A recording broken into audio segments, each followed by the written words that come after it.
Hello students, आपका स्वागत है स्टडी होम सेंटर पर। तो आज के इस वीडियो में देखेंगे हम लोग कक्षा 9वीं के जो विषय गणित है उसका हम लोग सेट 1 मॉडल पेपर देखेंगे। इस वीडियो में क्या देखेंगे, गणित का हम लोग मॉडल सेट 1 देखने वाले हैं। जो वेरी इंपॉर्टेंट क्वेश्चन यहाँ से फाइनल एग्जाम बहुत क्वेश्चन मैच कर जाता है। यहाँ से मॉडल पेपर से साइंस और मैथ का बहुत ही क्वेश्चन जाके एग्जाम में मैच कर जाता है। इसलिए यदि पहले वीडियो में नहीं देखे हैं साइंस का, जाके देख लीजिएगा। डिस्क्रिप्शन में लिखा होगा क्लास 9 का मॉडल पेपर 2022-23 का प्लेलिस्ट, वहाँ पर जाकर क्लिक कीजिएगा तो आपको क्लास 10 का जितना मॉडल से हम सॉल्यूशन दिए हैं उसका सबका आपको आसान मिल जाएगा। और क्लास 10 भी आप यदि पढ़ते हो क्लास 10 में, तो क्लास 10 का भी मॉडल पेपर दे दिए हैं, डिस्क्रिप्शन में देख लीजिएगा लिंक। तो इस वीडियो में क्या होगा, आज हम लोग कक्षा 9वीं का हम लोग कवर करेंगे, विषय गणित का हम लोग मॉडल पेपर देखने वाले इस वीडियो में। चलो क्वेश्चन की ओर चलते। यदि मेरे चैनल में पहली बार आए हैं तो जरूर से मेरे चैनल को सब्सक्राइब कर दीजिएगा और अपने दोस्तों को अधिक से अधिक शेयर कीजिएगा, क्योंकि तुम्हारे दोस्तों को भी अधिक से अधिक लाभ पहुँचे इस चैनल से। चलो क्वेश्चन की ओर चलते हैं। पहला क्वेश्चन क्या बोल रहा है, देखो मैथ का जो है इस वीडियो में पहला क्वेश्चन क्या बोल रहा है, निम्नलिखित में कौन परिमेय संख्या है। देखिए बताना, इनमें से कौन परिमेय संख्या है बताना है। देखो जिसका जहाँ पर रूट में दिख जाए और जिसका रूट का वैल्यू पूरा आंसर पूरा मान नहीं निकल, जिसका पॉइंट में आंसर निकलता है उसको हम लोग परिमेय संख्या नहीं बोलते। रूट 23 का जो मान निकलेगा इसके आंसर पॉइंट में आएगा। देखो पाई भी एक परिमेय संख्या, जहाँ पर पाई दिख जाए, पाई क्या होता है, एक अपरिमेय संख्या होता है। ये वाला भी अपरिमेय संख्या है। देखो रूट जो है 25 जो है, ये वाला क्या है, एक परिमेय संख्या। क्यों, रूट में है मगर इसका मान निकलता है। देखो रूट 25 का वर्गमूल कितना आएगा, 25 आता है। रूट 225 का वर्गमूल 25 आएगा। देखो इसका ठोका मान निकल गया। जिसका पूरा एक्चुअल मान पूर्ण संख्या निकल जाता है उसी को हम लोग बोलते हैं, क्या बोलते हैं, परिमेय संख्या। है ना, परिमेय जगह एक्चुअल मान निकले, सही मान, पॉइंट में ना आंसर, उसी को बोलते हैं हम लोग परिमेय संख्या, जिसको P/Q के रूप में व्यक्त किया जा सकता है। तो ये वाला क्या हो जाएगा, ऑप्शन नंबर राइट आंसर क्या हो जाएगा, ऑप्शन पहला का जो है option number D right answer हो जाएगा। ऑप्शन नंबर डी हो जाएगा। इसका रूट 225 इधर परिमेय संख्या है। अब क्वेश्चन नंबर 2 क्या बोल रहा है कि निम्न में कौन सी संख्या 3 और 4 के बीच में स्थित है। बताना इनमें से कौन सा ऑप्शन जो है 3 और 4 के बीच में स्थित है। देखो कोई भी संख्या दो संख्या के बीच अनंत परिमेय संख्या होती है, अनंत, एकदम गिन नहीं सकते, इतना परिमेय संख्या जिसको हम लोग गिन नहीं सकते। यहाँ बताना, ऑप्शन देके बताना इनमें कौन सा जो है 3 और 4 के इस बीच। देखो ऑप्शन ए में क्या दिया हुआ है, 7/2। इसको भागा दो ना, 7 को 2 तिया 6 पॉइंट कितना भागा देने पर इतना आएगा 3.4 3.5। ये वाला है 3 और 4 के बीच है। देखो 3 और 4 के बीच बोलना है, 3 और 4 के बीच 3.5 तो है, 3.5 में 3 से ज़्यादा 4 से कम है। ये राइट आंसर क्या हो जाएगा, ऑप्शन नंबर जो है option number A right answer हो जाएगा। 7/2 हो जाएगा, जो 3 और 4 के बीच स्थित है। क्वेश्चन नंबर 3 क्या क्वेश्चन बोल रहा है कि √5 माइनस √2 इंटू √5 प्लस √2। देखो ये कौन सा फार्मूला में है, a minus B into A plus B बराबर फार्मूला क्या होता है, एक फार्मूला होता है, क्या होता है, a² माइनस b², मैंने a का स्क्वायर कर देना है और b का स्क्वायर करके घटा देना है। देखो इसको इस तरह करेंगे तो a में क्या है, √5 है, √5 का स्क्वायर करेंगे तो कितना होगा, 5 होगा, और √2 का स्क्वायर करेंगे तो कितना होगा, 2 हो जाएगा। तो 5 3 कितना, 3 बचेगा। राइट आंसर क्या होगा, ऑप्शन नंबर हो जाएगा, option number D right answer. Option number D is the correct answer हो जाएगा। 3 का क्वेश्चन नंबर क्या है, option number D right answer हो जाएगा। नेक्स्ट क्वेश्चन क्या बोल रहा है, नेक्स्ट क्वेश्चन बोल रहा है कि 32 का पावर 2/5, 32 का पावर 2/5 का मान है। बताना इसका किसके बराबर होगा। इसका मान कैसे निकालते हैं, देखो 32 है, 32 का पहले एलसीएम निकालो। 32 का लसा कितना आएगा, 2 16 दूना 32 हो जाएगा, फिर 2 8 16 हो जाएगा, 2 चौका 8 हो जाएगा, फिर 2 दूना 2 कितना बार आया, 1 2 3 4 5 बार 2 आया है, 5 बार 2 यानी 2 का पावर 5 लिख सकते हैं। इसको 2 का पावर 5 लिखेंगे, फिर गुना में लिखना है 2/5, इसका पावर और 5 है, तो 5 से 5 कट जाएगा, तो बचेगा कितना, 2 का पावर 2 बचेगा, 2 का पावर 2 कितना होगा, 4 हो जाएगा। ऑप्शन नंबर कितना हो जाएगा, ऑप्शन नंबर जो है दिख रहा है, option number B correct answer हो जाएगा। ऑप्शन नंबर बी यानी कि 4 आंसर आएगा। देखो मैथ जो होता है ना, मैथ को सॉल्यूशन करके ही आंसर को क्लिक करिए, एकदम मैथ को रटा मत कीजिए ना, मैथ को रटने से कट जाएगा। यहाँ पर मैथ को पहले सॉल्यूशन करो, सॉल्व करो, उसके बाद आंसर टिक मारो, है ना। अब देखो 5 में क्या दिया हुआ है, 5 में बोला है कि इनमें कौन एक बहुपद नहीं है। देखो बताना इनमें से कौन एक बहुपद नहीं है। देखो ऑप्शन ए क्या है, बहुपद है, ऑप्शन बी भी क्या है, बहुपद है, ऑप्शन सी जो है, ऑप्शन डी भी बहुपद है, लेकिन ऑप्शन सी जो है बहुपद नहीं है। काहे नहीं बहुपद, देखो बता रहे हैं, किसी भी व्यंजक में यदि चर का, किसी व्यंजक में यदि चर बट्टा में आ जाए, कि चर जब भी कभी बट्टा में आ जाता है, कभी भी चर नीचे आ जाए या तो चर कभी भी रूट में रह जाए तो ये वर्गमूल नहीं, रूट थी, बहुपद नहीं कहलाता है। जैसे कि एग्जांपल समझाते हैं वो, जैसे 2x प्लस 2/y। देखो y कहाँ गया, नीचे आ गया। y किसी भी चर किसको बोलते हैं, ABCD जितना जेड तक जितना अल्फाबेट अंग्रेजी में है उसको हम सब बोलते हैं चर।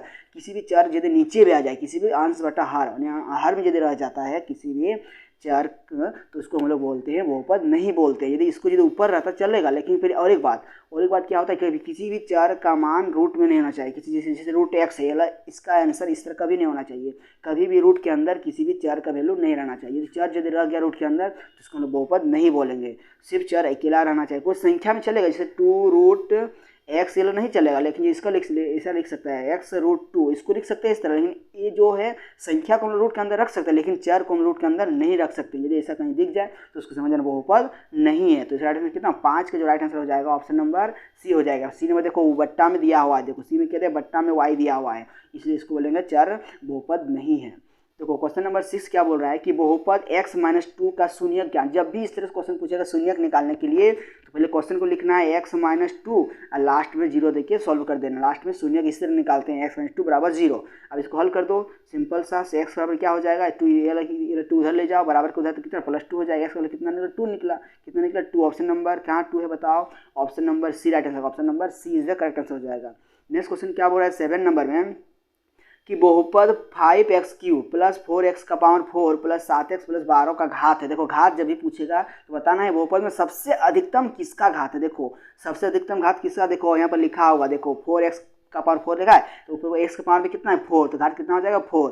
जिसका घात पावर में जितना ज़्यादा होगा और जितना अधिक होगा उसी का पावर, उसका हम लोग घात बोलते हैं। तो कितना होगा ऑप्शन नंबर बी हो जाएगा 4। यानी कि ऑप्शन नंबर देखो यहाँ पर दिया हुआ है 4x का पावर 4, उसी को हम लोग बोलते हैं, देखो पावर में कितना है 4 है, उसी को बोल देंगे उसका घात कितना हो जाएगा 4। जिसका अधिकतम घात उसी को बोलेंगे, उसी को बोलते हैं घात बोलते हैं। देखो 8 नंबर क्वेश्चन क्या बोल रहा है कि यदि बहुपद px बराबर क्या हो जाएगा x³ plus x² plus x plus 1 को x प्लस 1 से विभाजित किया जाता है, मैंने x1 प्लस x प्लस 1 से भाग देते हैं, तो आपको शेषफल ज्ञात करना है। शेषफल कितना होगा बात मालूम करना है। चलो भाग देते हैं, एक बार थोड़ा लंबा है, थोड़ा समझने जाना है, समझते जाना। देखो x प्लस 1 से भाग देना, कितना देना x प्लस 1 से भाग देना, लिखना है x प्लस कॉपी में उतारते जाना है।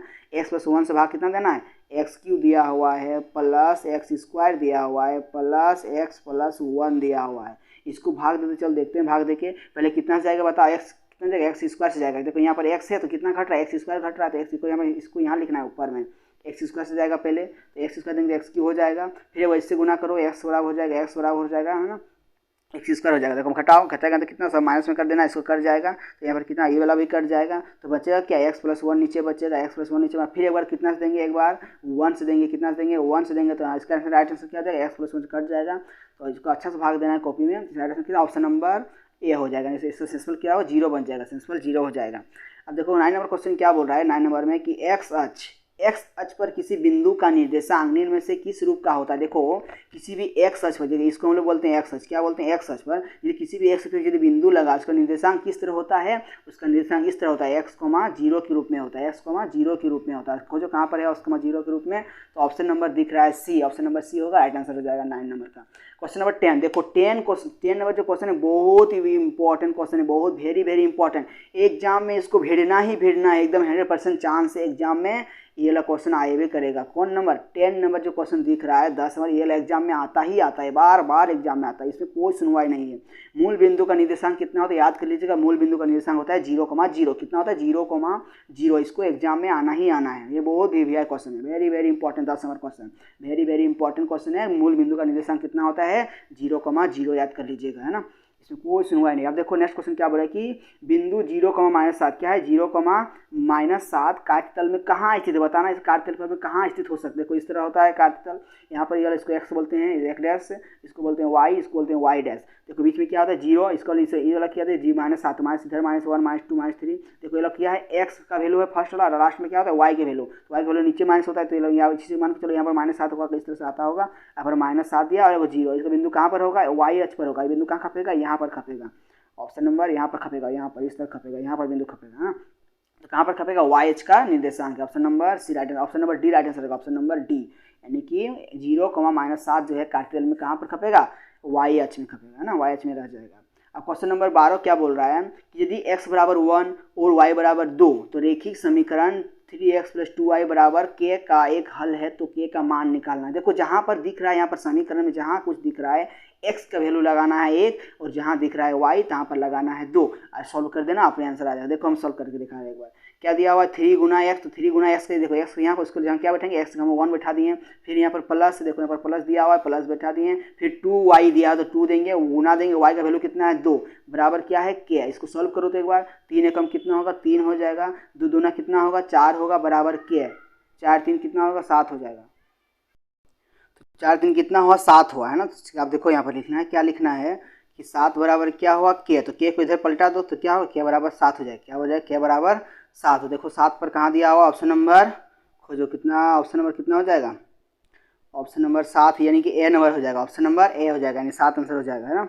अब नेक्स्ट क्वेश्चन को चलते हैं। नेक्स्ट क्वेश्चन क्या बोल रहा है कि 31 में कि एक्स अक्ष का समीकरण है। देखो एक्स अक्ष का समीकरण कैसा होता है, देखो यहाँ पर ये वाला है काटतल, यहाँ पर क्या होता है 0, इसको बोलते हैं एक्स अक्ष, इसको बोलते हैं वाई अक्ष। यदि किसी बिंदु का निर्देशांक यदि एक्स अक्ष में है तो उसका निर्देशांक किस तरह से होता है एक्स अक्ष का समीकरण, तो इसको याद रख लीजिएगा। एक्स अक्ष का समीकरण होता है एक्स का वैल्यू 0 नहीं होना चाहिए है ना। एक्स का समीकरण किस, तो एक्स अक्ष का समीकरण जो है किस प्रकार से होगा, तो याद रख लीजिएगा एक्स अक्ष का समीकरण कैसा होगा, ऑप्शन नंबर क्या हो जाएगा, ऑप्शन नंबर बी हो जाएगा, option number B right answer हो जाएगा, option number B. Option B क्या, यानी कि वाई का वैल्यू 0 हो सकता है, लेकिन देखो एक्स का समीकरण किस तरह हो सकता है, देखो यहाँ पर एक्स कोमा 0 के रूप में होना चाहिए, यानी वाई का वैल्यू 0 एक्स का वैल्यू रहना चाहिए, कुछ मान होना चाहिए, तो एक्स का वैल्यू 0 नहीं होना चाहिए, ये होगा भी नहीं। वाई का वैल्यू 0 हो सकता है, वाई का वैल्यू 0, लेकिन एक्स प्लस वाई बराबर 0 और यहाँ पर दिया एक्स माइनस वाई बराबर 0, ऐसा क्या option number B is the correct answer हो जाएगा। एक्स अक्ष का समीकरण वाई बराबर 0 होना चाहिए। अब नेक्स्ट क्वेश्चन क्या बोल रहा है, नेक्स्ट क्वेश्चन बोल रहा है 2x प्लस वाई बराबर 5 का एक हल है।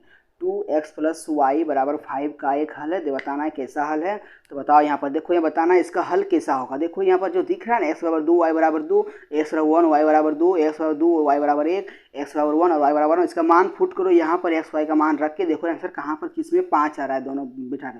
तो ऑप्शन ए में पहले चलते हैं, ए में क्या दिया x बराबर 2 लेना है, देखो 2x 2 गुना x वैल्यू कितना है 2, फिर यहाँ पर प्लस वाई का वैल्यू कितना है 2 बिठा दिए, 2 दूना 4 और प्लस 2 बराबर 5 आया, नहीं आया 6 हो जाता है, ऑप्शन नंबर ए जो नहीं होगा आंसर। अब ऑप्शन नंबर बी में चलते हैं। ऑप्शन बी में क्या दे एक्स वैल्यू 1 लेना है, तो 2 गुना 1 हो जाएगा, प्लस फिर वाई का वैल्यू कितना है 2, 2 कम 2 और 2 4 होगा, ये वाला भी आंसर नहीं होगा। ऑप्शन सी की चलते हैं। ऑप्शन सी में क्या बोल रहा है, ऑप्शन सी बोल रहा है एक्स बराबर 2 लेना है, एक्स बराबर क्या लेना है 2, तो 2 गुना 2 हो जाएगा, प्लस वाई का वैल्यू कितना लेना है 1, तो वाई का 1 बैठा 2 दूना 4 प्लस और इधर 1 कितना हो 5। हाँ ऑप्शन नंबर जो सी दिख रहा है वो राइट आंसर हो जाएगा, option number C correct answer हो जाएगा, option number C right answer हो जाएगा, ऑप्शन नंबर सी। अब नेक्स्ट क्वेश्चन क्या बोल रहा है 15 नंबर में कि यूक्लिड का कथन कि सभी समकोण एक दूसरे के बराबर होते हैं निम्न रूप में दिया गया है। ये क्या दिया हो गया है, एक अभिधारणा दिया गया है, एक अभिधारणा, option number D option number सही हो जाएगा। नेक्स्ट क्वेश्चन क्या बोल रहा है कि एक दिए हुए बिंदु से होकर कितनी रेखाएं खींच सकते हो। देखो मेरा एक बिंदु कहीं पे दिया हुआ है ना, इससे हम लोग कितना हम लोग रेखा खींच सकते हो, अनंत खींच सकते हो। इस तरह एक रेखा खींच सकते हैं यहाँ से यहाँ, फिर इस तरह यहाँ से यहाँ खींच सकते हैं एक रेखा, फिर इस तरह से रेखा खींच सकते हैं, इस तरह से फिर यहाँ से यहाँ खींच सकते हैं, मतलब अनंत खींच सकते हैं। क्या कैसे अनंत रेखा खींच सकते हैं, एक बिंदु से हम लोग अनंत रेखाएं खींची जा सकती है। तो ऑप्शन नंबर सी और करेक्ट आंसर हो जाएगा, option number C right answer हो जाएगा, ऑप्शन नंबर सी, यानी अनंत खींची जा सकती है एक बिंदु से। अब देखो क्वेश्चन नंबर 17, यहाँ से क्वेश्चन एक इस प्रकार से क्वेश्चन आपको देना ही देना है। क्वेश्चन इस तरह से देवे करेगा कि 70 डिग्री का पूरक कोण का मान क्या होगा। देखो 70 डिग्री का पूरक कोण निकालना है, क्या निकालना है 70 डिग्री का पूरक कोण। जब भी आपको पूरक कोण निकालने बोलेगा याद करना, याद कर लीजिएगा, जब भी आपको पूरक कोण निकालने बोलेगा तो 90 से क्या करना है घटा देना, जो दिया रहेगा 70 डिग्री उसको घटा तो कितना हो जाएगा 20 डिग्री आंसर। ऑप्शन नंबर 20 खोजो कहाँ पर, option number 20 option number C हो जाएगा, option number C is the correct answer हो जाएगा। नेक्स्ट क्वेश्चन क्या बोल रहा है कि यदि एक त्रिभुज का एक कोण शेष दो कोणों के योग के बराबर है तो वो त्रिभुज कैसा त्रिभुज कहलाता है। देखो एक त्रिभुज है, मान के चलो एक त्रिभुज है और दो कोणों का जो है, जो दो कोणों को जोड़ता है तो एक कोण के बराबर होता है। तो बताना है कि एक कोण के शेष दो कोणों के, मान के चलो मेरा कितना डिग्री है 90 डिग्री है, बात के लिए इसको मान लें 90 डिग्री है, तो बताइए ये कोण किसके बराबर होगा। देखो ये मैंने 45, ये वाला 45 होता है कि नहीं, समकोण त्रिभुज जानते होंगे, ये कैसा त्रिभुज होगा समकोण त्रिभुज होगा, दो कोणों के बराबर होना चाहिए। देखो एक अकेला कोण टक्कर देगा, दोनों कोण के टक्कर देगा, दोनों कोण के बराबर हो जाएगा। ये 45 तो ये भी 45 कितना 90 हुआ, दोनों कोण के जोड़ने में 90 आया ना, ये समकोण त्रिभुज है। क्या हो जाएगा समकोण त्रिभुज राइट आंसर हो जाएगा, ऑप्शन नंबर बी हो जाएगा, option number B is the correct answer हो जाएगा। नेक्स्ट क्वेश्चन क्या बोला, आकृति में एक्स का वैल्यू निकालना है। यहाँ बताना इस आकृति में एक्स का वैल्यू निकालो। देखो जब भी इस तरह क्वेश्चन देगा बाह्य, देखो इस तरह दिया हुआ है, यहाँ पर दिया हुआ है 40 डिग्री और यहाँ पर दिया हुआ है 50 डिग्री। जब भी बाहर में दिया है एक्स, यदि जब भी किसी भी आकृति में बाहर का एक्स वैल्यू निकालने बोलेगा तो याद रखिएगा किस तरह निकालना है, जो अंदर का जो दिया रहता है अंदर वाला वैल्यू, अंदर वाला जो वैल्यू दिया है उसको जोड़ के 180 से घटा देना है, 180 से घटा देना है। देखो किस तरह घटाएंगे, 40 कितना हो, 50 से 40 कितना हुआ, 90 हुआ, कितना हुआ 90, तो इसको 180 से क्या करना है, घटा दो, कितना हो जाएगा 90 डिग्री बचेगा। कितना बचेगा 90 डिग्री बचेगा, याद रख लीजिएगा ना, 90 डिग्री बच जाएगा। तो इससे बनाना है ना, राइट आंसर क्या, ऑप्शन नंबर खोजो 90 डिग्री कहाँ पर है, ऑप्शन नंबर बी हो जाएगा, option number B right answer हो जाएगा। नेक्स्ट क्वेश्चन क्या बोला 20 में कि निम्नांकित में कौन त्रिभुजों की सर्वांग क्षमता की कसौटी नहीं है। याद रखिएगा त्रिभुज के सर्वांग क्षमता कसौटी 5 प्रकार का होता है। कौन कौन, याद रखिएगा, एक होता है एस एस एस, ये वाला होता है, हमको पूछा है कौन नहीं होता है बताना है। तो अभी देखो इसको लिखने के बाद आपको कुछ नहीं डाउट होगा, आप फटाक से बोल दीजिएगा। एक होता है एस ए एस होता है, और एक होता है ए एस ए होता है, और एक होता है डबल ए होता है और एस होता है ना, और एक होता है आर एच एस। खोजो इनमें से इसको 1 2 3 4 5, पाँचों को छोड़ के कौन यहाँ अलावा दूसरा कुछ घुसा हो उसको टिक मारना है ना। 5 को होता है सर्वांग क्षमता कसौटी। देखो हम इसको तो अभी बोल रहे ये वाला होता है, और एस एस एस फिर ये वाला भी होता है, एस ए एस ये वाला। देखो ऑप्शन 3 को ए वाला वही अभी नहीं बोले हैं, 3 ट्रिपल ए वाला हम नहीं बोले हैं अभी कि 3 को ए वाला होता है, नहीं होता है। Option number C right answer का, option number C is the correct answer हो जाएगा कि 3 को ए वाला सर्वांग क्षमता कसौटी नहीं होता है।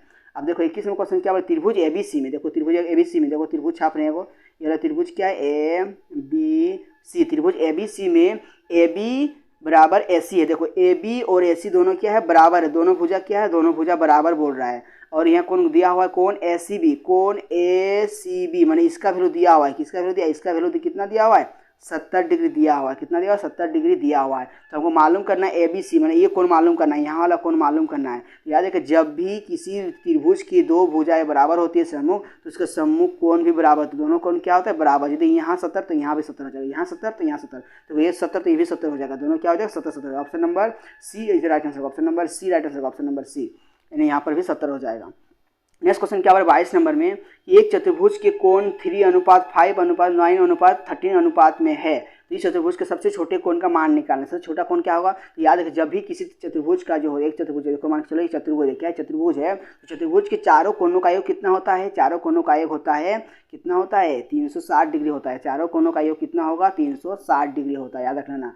चतुर्भुज के चारों कोणों का योग कितना होता है 360 डिग्री होता है। सबको जोड़ने से कितना आना चाहिए 360 होना चाहिए। तो इसको जोड़ते हैं, चलो यह अनुपात में तो इसको हम लोग x मान लेंगे, पहला क्या है 3, तो इसको मान लेंगे 3x। फिर उसके बाद क्या, देखो हम एक बार साफ साफ लिख रहे हैं, इसको उतारते जाना है, कॉपी में उतारते जाना है ना। देखो पहला में क्या है 3, तो 3x लिखना है। उसके बाद क्या है 5x, उसके बाद क्या है 9x, उसके बाद कितना है 13x। उसको जोड़ो कितना हो जाएगा, कितना होगा, सबको जोड़ने से 30 से कितना होगा 30x हो जाएगा, बराबर कितना होगा, हम बोले थे चारों कोणों का योग कितना होता है 360 डिग्री होता है। इसको भागा दे दो, x बराबर कितना हो जाएगा 360 बट्टा में 30, भागा दो ना, कट 0 0 कट जाएगा, तो 12 3 36, 12 आंसर आएगा। x का वैल्यू कितना है 12, अभी आंसर नहीं आया, s का वैल्यू मेरा कितना आया 12 डिग्री आया। तो सबसे छोटा कौन होगा, देखो सबसे इनमें से बता सबसे छोटा कौन है, 3 ना 5 ना 9 ना 13, सबसे छोटा कौन है 3 है। तो 3x का वैल्यू निकाल दो, 3 इंटू x का वैल्यू अभी निकालें कितना है 12 आया, तो 12 तिया कितना हुआ 36 हुआ, तो 36 डिग्री से राइट आंसर होगा। ऑप्शन नंबर खोजो 36 कहाँ पर है, option number A right answer होगा, option number A is the correct answer हो जाएगा। अब नेक्स्ट क्वेश्चन क्या बोल रहा है, किसी चतुर्भुज को किसी चतुर्भुज को भुजाओं के मध्य बिंदुओं को एक क्रम से मिलाने वाला रेखाखंडों द्वारा बना चतुर्भुज क्या कहलाता है, याद रखना। देखो ये चतुर्भुज के चतुर्भुज है, ये वाला क्या है चतुर्भुज, मान लें चतुर्भुज है ना। चतुर्भुज के सभी बिंदु मध्य बिंदु, जैसे इसका मध्य यहाँ पर हुआ, इसका मध्य बिंदु यहाँ पर हुआ, इसका मध्य बिंदु यहाँ पर, इसका मध्य बिंदु, इसको जब सब मिलाएंगे तो बताइए कैसा चतुर्भुज बनेगा, तो किसे सम चतुर्भुज बनता है, क्या बनता है सम चतुर्भुज बनता है। क्या हो जाए ऑप्शन नंबर खोजो, सम चतुर्भुज बोलते हैं, समान चतुर्भुज बनता है, क्या बनता है समांतर, सॉरी इसका आंसर ऑप्शन नंबर क्या हो जाएगा, ऑप्शन नंबर बी समांतर चतुर्भुज बनता है। जिससे मान चलो चतुर्भुज दिया हुआ है, जिस सबका मध्य बिंदु को हम लोग यदि मिला देंगे एक रेखाखंड किसके इस तरह से, तो क्या बनता है समांतर चतुर्भुज बनता है, किसका समांतर चतुर्भुज बन जाएगा। Option number B right answer हो जाएगा। 24वां क्वेश्चन क्या होगा, आकृति में ABCD क्या है, ABCD का आकृति देखो यहाँ पर आकृति दिया हुआ है ABCD एक समांतर, किसी चीज एक समांतर चतुर्भुज दिया हुआ है जिसमें BC, जैसे BC का वैल्यू कितना दिया हुआ है, देखो 7 cm दिया हुआ है, और AE देखो ये मैंने ऊंचाई दिया हुआ है, ऊंचाई कितना दिया हुआ है 5 दिया हुआ है, कितना दिया हुआ है 5, तो बताना इसका क्षेत्रफल कितना होगा। तो याद रख लीजिएगा समांतर चतुर्भुज का क्षेत्रफल कितना होता है, क्षेत्रफल बराबर फार्मूला होता है, क्या होता है, आधार गुनी ऊंचाई, क्या होता है, आधार गुनी ऊंचाई। आधार क्या दिया हुआ है 7 दिया हुआ है, 7 गुना ऊंचाई कितना दिया हुआ 5, तो 7 बच्चे कितना हुआ 35 हुआ, 35 हुआ कि नहीं, तो 7 बच्चे 35, 35 खोजो कहाँ पर है, 35 सेंटीमीटर स्क्वायर हो जाएगा, 35 सेंटीमीटर स्क्वायर, CM दिया हुआ मात्रा तो CM स्क्वायर होगा, जब भी किसी क्षेत्रफल निकाला तो इसका ऊपर में क्या होता है स्क्वायर हो जाता है, तो ऑप्शन नंबर सी हो जाएगा, option number C is the correct answer हो जाएगा।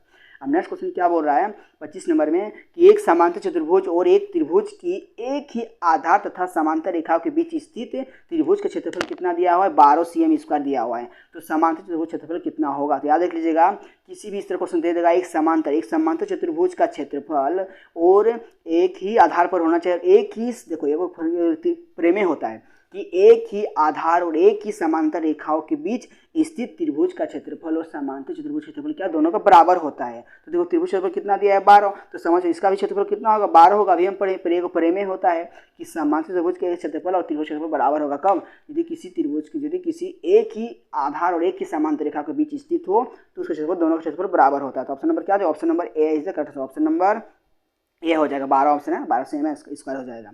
अब नेक्स्ट क्वेश्चन क्या बोल रहा है कि वृत्तखंड एक चाप तथा के बीच भाग होता है। देखो एक चाप तथा एक देखो वृत्तखंड, देखो वृत्त है ना, इसके एक चाप में को यहाँ पर पढ़ाई कर लिया, देखो यहाँ से एक चाप, इसको क्या बोले चाप खींचे है ना, तो तथा के बीच का भाग होता है, किसके बीच का भाग होता है, एक जीवा के बीच का। देखो इसको जो मिला क्या, इसको जो मिला जीवा का, इसको क्या बोलते हैं जीवा का, तो इसका जीवा का एक भाग होता है ना, ऑप्शन नंबर सी हो जाएगा, ऑप्शन नंबर सी जो करेक्ट हो जाएगा, ऑप्शन नंबर सी। अब नेक्स्ट क्वेश्चन क्या 27 नंबर 3 देखो पूरा 27वां क्वेश्चन बोल रहा है कि 3 असंरेखी बिंदुओं से होकर कितने वृत्त खींचे जा सकते हैं। 3 गो बिंदु लेना है, 3 गो बिंदु ले, वो यहाँ एगो यहाँ और एगो यहाँ, हम इससे कितना बिंदु वृत्त खींच सकते हैं, तो याद रख ले कितना वृत्त, एक ही वृत्त खींच, केवल एक वृत्त खींच सकते हैं 3 बिंदु से, अनंत नहीं खींच सकते, तो केवल एक और एक ही खींच सकते हैं। ऑप्शन नंबर ए हो जाएगा, ऑप्शन नंबर ए हो जाएगा राइट आंसर। अब नेक्स्ट क्वेश्चन क्या बोल रहा है 28 नंबर में कि आकृति में एक कोण ACB, कोण AC देखो यहाँ से यहाँ माने इस कोण का मान निकालना है ACB है ना, कोण ACB का मान क्या होगा, देखो यहाँ पर दिया हुआ है 50 सेंटीमीटर या 50 डिग्री दिया हुआ है, तो याद रखना जो यहाँ पर कोण बनता है इसका आधा कहाँ बनता है, इसके पीछे बनता है। यदि यहाँ पर जैसे इस तरह कोण दिया हुआ है ना, यहाँ पर यदि बन रहा है मेरा 100 डिग्री तो यहाँ पर कितना बनेगा 50 डिग्री, यदि बन रहा है यहाँ पर मेरा 200 डिग्री तो यहाँ पर कितना बनेगा 100 डिग्री, तो इसका आधा कितना हो जाएगा बताओ। ऑप्शन नंबर यहाँ देखिए बताओ, तो आप लोग बोल सकते हो यहाँ यदि 50 हो तो यहाँ पर कितना होगा 25 हो जाएगा, option number C is the correct answer हो जाएगा, option number C right answer हो जाएगा। अब नेक्स्ट क्वेश्चन क्या बोल रहा है 29 नंबर में कि एक त्रिभुज ABC, एक त्रिभुज क्या है ABC दिया हुआ है, एक त्रिभुज ABC दिया हुआ है, AB कितना दिया हुआ है मेरा 4 cm दिया हुआ है, AB कितना दिया हुआ है 4 cm, और कोण A का वैल्यू दिया, कोण A का वैल्यू कितना दिया हुआ है 60 डिग्री दिया हुआ है, कोण A का वैल्यू 60 डिग्री दिया हुआ है, तो इस त्रिभुज की रचना संभव नहीं है। हमको बताना है कैसे हमको संभव नहीं कर पाएंगे इस त्रिभुज को। यदि BC तथा AC का अंतर, यदि AC और BC का देखो BC भुजा और AC भुजा का अंतर क्या होगा, सो इस त्रिभुज संभव नहीं होगा। ये देखो ये मेरे 4 दिया हुआ, यदि इसको यदि घटाने पर यदि मेरा छोटा आ गया समझो त्रिभुज का संभव नहीं होगा। क्या हो जाएगा, यदि घटाने पर छोटा आएगा दोनों का अंतर तो हम लोग इसको बोलेंगे उसको हम लोग त्रिभुज का संभव नहीं हो पाएगा। देखो ऑप्शन नंबर 3 ये वाला भी नहीं होगा, ऑप्शन नंबर ये वाला भी नहीं होगा, ऑप्शन नंबर देखो इसका ऑप्शन हो जाएगा क्वेश्चन नंबर 29 का हो जाएगा, option number C is the correct answer हो जाएगा, option number C is the correct answer हो जाएगा।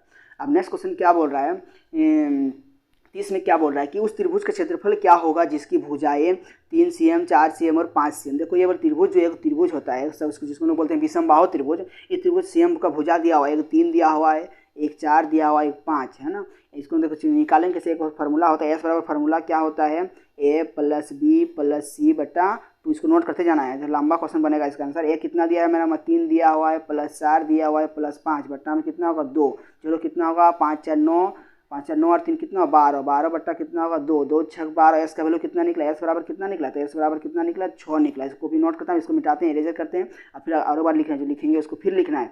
S का वैल्यू कितना है, S का वैल्यू आया मेरा 6। एक त्रिभुज क्षेत्रफल होता है क्या होता है, विषमबाहु त्रिभुज क्षेत्रफल होता है √S into S - A into S - B into S - C होता है। जहाँ जहाँ दिख रहा है S का वैल्यू वहाँ पर S का वैल्यू बैठा, जहाँ जहाँ A का वैल्यू वहाँ पर A का वैल्यू बैठा, जो बैठाते हैं। S का वैल्यू मेरा कितना है बताओ, S का वैल्यू मेरा 6 आया, फिर लिखेंगे 6s-1 होता है कि नहीं, का वैल्यू कितना है मेरा 3 दिया हुआ, देखो यहाँ पर 3 दिया हुआ है। फिर घटाएंगे, फिर 6s-b होता है, s-b तो b कितना दिया हुआ 4। फिर होता है s-c, तो s माइनस कितना, s का वैल्यू दिया है 6। फिर घटाएंगे कितना 5।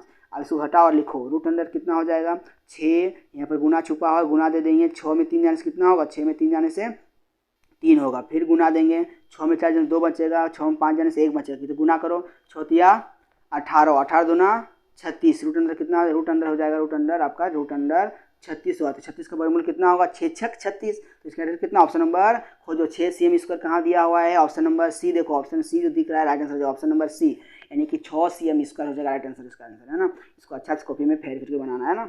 आप लोग सीखे होंगे इस तरह क्वेश्चन बनाने के लिए, इसको भी सिखाया गया होगा कि 31 क्वेश्चन क्या बोले, उस समबाहु त्रिभुज, क्वेश्चन क्या बोल रहा है, उस समबाहु त्रिभुज का क्षेत्रफल क्या होगा जिसकी भुजा कितना दिया है 6 cm। देखो समबाहु त्रिभुज क्षेत्रफल होता है, फॉर्मूला होता है रूट अंडर 3 बटा, देखो फिर साफ साफ लिख रहे हैं अच्छा से, क्या होता है फार्मूला, रूट अंडर 3/4 इंटू ए स्क्वायर होता है। तो देखो रूट अंडर 3 दिया बटा 4 हो जाएगा, रूट अंडर 3/4 इंटू भुजा एक कितना दिया हुआ मेरा 6 दिया, तो 6 का स्क्वायर हो जाएगा, तो 6 का स्क्वायर, तो फिर लिखेंगे साफ से लिख रहे हैं क्या हुआ, रूट अंडर 3/4 इंटू 6 का कितना हुआ 6 छक 36 हो जाएगा। 4 से कट रहा है, 4 9 36 कट गया, तो 9 रूट, अब बचा क्या था रूट 3, तो लिख दो 9 रूट 3 cm स्क्वायर खोजो कहाँ पर है, 9 root 3 cm square, option number खोजो कहाँ पर है, option number A, option number A is the correct answer हो जाएगा, 9 रूट 3 cm स्क्वायर हो जाएगा।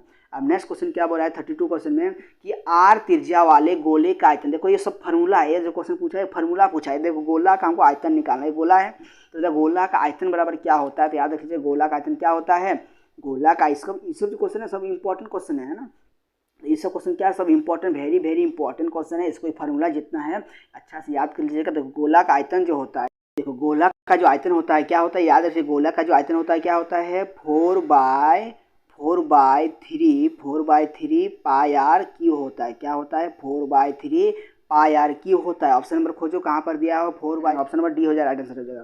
देखो फार्मूला क्या होता है 4/3 पाई आर क्यू होता है, पाई आर क्यू, देखो pi R cube option number D में दिया हुआ है, option number D is right answer हो जाएगा है ना। अब नेक्स्ट क्वेश्चन क्या बोल रहा है कि 33 क्वेश्चन क्या बोल रहा है 33 क्वेश्चन में कि आर त्रिज्या तथा एच ऊंचाई वाले बेलन का कुल पृष्ठ क्षेत्रफल निम्न में से क्या है। तो याद रख लीजिएगा बेलन का कुल पृष्ठ क्षेत्रफल क्या होता है 2 pi R into H plus R होता है, ये फार्मूला होता है सबसे मेन। देखो जो यहाँ पर कहीं भी नहीं दिया, इसको तोड़ के दिया हुआ है, देखो इसको पारी बार गुना करो, इससे एक बार पारी गुना करो, 2 pi R H, 2 pi are को गुना करो एच से, तो क्या होगा 2 पाई आर एच हो जाएगा, फिर प्लस से प्लस बिठा देना है, फिर 2 पाई आर को गुना करो एक बार आर से, तो क्या होगा 2 पाई आर स्क्वायर हो जाएगा, 2 पाई आर स्क्वायर। तो खोजो कहाँ का रियल ऑप्शन दिया हुआ, देखो यहाँ पर क्या इसके हिसाब से ऑप्शन के हिसाब से क्या हो जाएगा 2 pi R H plus 2 pi R square, कहाँ पर दिया हुआ 2 पाई, ऑप्शन नंबर जो सी दिख रहा है option number C is the correct answer, 33 का option number C is the correct answer हो जाएगा। 34 में बोल रहा है कि एक घन का आयतन कितना दिया हुआ है 512 cm3 दिया, तो घन का कुल पृष्ठ क्षेत्रफल निकालना। देखो घन का हमको आयतन दिया हुआ है, फिर इसको भुजा निकाल के फिर एक बार इसको निकालो, घन का कुल पृष्ठ क्षेत्रफल है ना। तो देखो घन का आयतन बराबर फॉर्मूला क्या होता है एल क्यू होता है, क्या होता है एल क्यू, भुजा क्यू होता है, यानी 512 cm का क्यू हो जाएगा, ये cm हो जाएगा, ये वाला क्यू दिया हुआ है। एल कैसे निकालेंगे, तो एल का वैल्यू कैसे निकालेंगे, देखो एल का वैल्यू निकाल रहे हैं पहले, एल बराबर क्या हो जाएगा रूट अंडर 512 का, इसको निकालेंगे तो फिर इसको निकालना पड़ेगा, तो इसको किस लिए से 8 गुनी 8 लिख सकते हैं 512 को, इसमें कॉमन कितना 3 को में एगो निकलता है बाहर, तो एल कितना आ गया मेरा 3 को में 8, 3 को में एगो बाहर आएगा तो 8 हो जाएगा, एल कितना हो जाएगा 8, एल कितना निकल गया 8। अब कुल पृष्ठ क्षेत्रफल देखो घन का कुल पृष्ठ क्षेत्रफल क्या होता है, देखो घन का होता है आयतन बराबर होता है एल क्यू, घन का कुल पृष्ठ क्षेत्रफल क्या होता है 6L स्क्वायर होता है, क्या तो 6L स्क्वायर, तो 6 इंटू एल का वैल्यू कितना निकाले अभी बताओ, एल का वैल्यू 8 निकाले थे और इसका स्क्वायर कर देना है, तो 6 गुनी 8 8 कितना हो गया 64, डबल कर दिया 8 64, फिर 8 64 को फिर गुना करो 6 से, 64 को फिर गुना करो 6 से, कितना होगा 4 छक 24, 24 के 4 हाथ में 2, अब 4 छक 6 छक 36 और 2 36 37 38 हो जाएगा, कितना होगा 384, कहाँ 384 खोजो ऑप्शन नंबर जो बी दिख रहा है right answer, option number B is the correct answer हो जाएगा 384। नेक्स्ट क्वेश्चन क्या बोल रहा है कि शंकु की तिर्यक ऊंचाई 10 सेंटीमीटर तथा वो आधार की त्रिज्या कितना दिया है 7 सेंटीमीटर, तो शंकु का वक्र पृष्ठ क्षेत्रफल निकालना है, क्या निकालना है शंकु का वक्र पृष्ठ क्षेत्रफल क्या होता है, फार्मूला याद रख लीजिएगा, शंकु का वक्र पृष्ठ क्षेत्रफल फार्मूला होता है पाई RL होता है। क्या होता है? शंकु का वक्र। सब फॉर्मूला बहुत इंपॉर्टेंट है, अच्छा से याद कर लीजिएगा। किताब से देखिए, किताब में सब लिखा होगा कि शंकु का वक्र क्षेत्रफल क्या होता है? पाई RL। तो पाई का वैल्यू कितना होता है? 22/7। पाई का वैल्यू 22/7 होता है। फिर साफ सॉल्व कर रहे हैं। पाई का वैल्यू 22/7। पाई RL होता है। R का वैल्यू कितना दिया? देखो 7 cm दिया हुआ है, 7 पाई RL। L का वैल्यू कितना दिया हुआ है? 10। 10 से कुछ कट रहा है, 7 से 7 देखो कट गया, तो 22 दाएं कितना होगा? 220 हो जाएगा। 220 cm इसका हो जाएगा। 220 cm कहाँ पर है? खोजो, option number D is the correct answer हो जाएगा, है ना। यदि वीडियो पसंद आ रहा है तो वीडियो को जरूर जरूर शेयर कीजिएगा अपने दोस्तों को। अब देखो क्वेश्चन नंबर 36 क्वेश्चन क्या बोल रहा है? 36 में बोल रहा है, 36 में प्रथम 5 प्राकृतिक संख्याओं का माध्य निकाल। देखो माध्य किससे निकालते हैं? सभी प्रेक्षणों का योग बटा प्रेक्षणों की कुल संख्या। तो 5 को प्रथम प्राकृतिक संख्या कहाँ शुरू होता है? प्राकृतिक संख्या 1 से शुरू होता है। 1, फिर 2, फिर 3, फिर 4, फिर 5। 5 तक लेना है, फिर इसको माध्य निकाल दो। 5 के बाद टोटल कितना है? 1 2 3 4 5 हो, तो 5 से फिर भागा देना है। जोड़ो कितना होगा? 5 4 9, 9 3 12, 12 और इधर कितना? 12 2 14 15, 5 से फिर भागा दे दो 15 को, 15 को भागा दे दो फिर 5 से, कितना हो जाएगा? 5 3 15। ऑप्शन नंबर कितना हो जाएगा? Option number B right answer. Option number B is the correct answer हो जाएगा। अब नेक्स्ट क्वेश्चन क्या बोला है? 37 नंबर बोल रहा है कि 5 2 3 5 4। देखो यहाँ पर लिखा हुआ है, संख्या आंकड़ा दिया हुआ है, मैं 5 की बारंबारता है, मतलब 5 कितना बार आया है खोजो। यहाँ पर 5 कितना बार आया है? देखो एक बार यहाँ पर आया है, और एक बार आया है, और यहाँ पर आया है, और एक बार यहाँ 2 बार आया है, उसके बाद यहाँ पर भी 2 बार आया है, एक बार आया है, और यहाँ पर कितना बार आया? लगभग 6 बार आया। देखो गिनो एक बार यहाँ 1, देखो 1 2 3 4 5 6 बार। बारंबारता कितना होगा? 5 की बारंबारता कितना होगा? ऑप्शन में खोजो कितना? ऑप्शन नंबर बी हो जाएगा। बारंबारता कितना होगा? 6 हो जाएगा। 5 6 बार आया है। देखो यहाँ पर क्या वर्ग अंतराल 10 और 20 का वर्ग चिन्ह ज्ञात करना है। वर्ग अंतराल दिया हुआ है 10 और 20 क्या था? वर्ग अंतराल दिया हुआ है, इसका मेरा क्या निकालना है? वर्ग चिन्ह निकालना। जब भी वर्ग चिन्ह निकालने पूछेगा, दोनों को जोड़ देना है, दोनों को जोड़ के 2 से भागा दे देना है। दोनों को 2 से जोड़ के 2 से भागा, 10 और 20 कितना हुआ? 30 हो गया। फिर 2 से भागा दे दो, 2 15 2 30 हो गया। आंसर कितना? ऑप्शन में आ जाएगा। ऑप्शन नंबर खोजो 15 कहाँ पर है? Option number C is the correct. Option number C is the correct हो जाएगा। जब भी वर्ग चिन्ह निकालने बोलेगा, दोनों को जोड़ो और 2 से भागा दो, कितना हो? 30/2 हो जाएगा, तो 15 2 30 हो जाएगा। इसका कितना हो जाएगा? 15 हो जाएगा। अब नेक्स्ट क्वेश्चन क्या? 39 में बोला कि एक पासे को 1000 बार फेंकने पर प्राप्त परिणाम 3 पब की बारंबारता 150 है। तो इसकी प्रायिकता क्या होती है? जब भी प्रायिकता निकालना है तो जो ऊपर में जो आता है उसको ऊपर, जो टोटल है उसको नीचे रखना है। काटो इसको, 0 0 कट जाएगा, फिर 5 से कटेगा, हाँ देखो कटेगा, देखो 3 से कटेगा, 5 से काटो, 5 तिया 15, फिर 5 दूना 10, 0 20 20 25 100, और यहाँ 3 25 15, कितना? 3/20 खोजो। 3/20 कहाँ पर है? 3/20 3/20। Option number C is the correct answer हो जाएगा। नेक्स्ट क्वेश्चन क्या बोल रहा है? नेक्स्ट क्वेश्चन बोल रहा है कि असंभव घटना की प्रायिकता होती है। देखो असंभव घटना की प्रायिकता हमेशा याद रखना। असंभव की घटना की प्रायिकता कितनी होती है? याद रख लीजिएगा। असंभव घटना की प्रायिकता हमेशा कितना होती है? 0 होती है। कितना होती है? 0। यदि पूछेगा निश्चित घटना, क्या पूछेगा? निश्चित घटना की प्रायिकता याद रख लीजिएगा। निश्चित घटना यदि पूछेगा तो उसकी प्रायिकता होती है 1। क्या होती है? 1। असंभव घटना 0, निश्चित घटना 1। याद कर लीजिएगा। असंभव घटना 0, निश्चित घटना 1। याद रखिएगा। क्या पूछा है? असंभव घटना की प्रायिकता कितना होगा? Option number C is the correct answer हो जाएगा, है ना। ये सब जितना क्वेश्चन है वेरी वेरी इंपॉर्टेंट क्वेश्चन है, एग्जाम में बार बार इसको आना ही आना है। इसे क्वेश्चन आता ही आता है एग्जाम। मॉडल पेपर से बहुत क्वेश्चन मैच करता है, हम देख चुके हैं एग्जाम में। ये क्वेश्चन बहुत एग्जाम में मैच करता है। एग्जाम मॉडल पेपर से बहुत सारा क्वेश्चन मैच करता है। अब नेक्स्ट वीडियो में लाएंगे हम लोग सोशल साइंस का मॉडल सेट 1 जो क्लास 9। यदि आप मेरे चैनल में नहीं हो तो जरूर मेरे चैनल को सब्सक्राइब कीजिएगा। धन्यवाद, थैंक यू। नेक्स्ट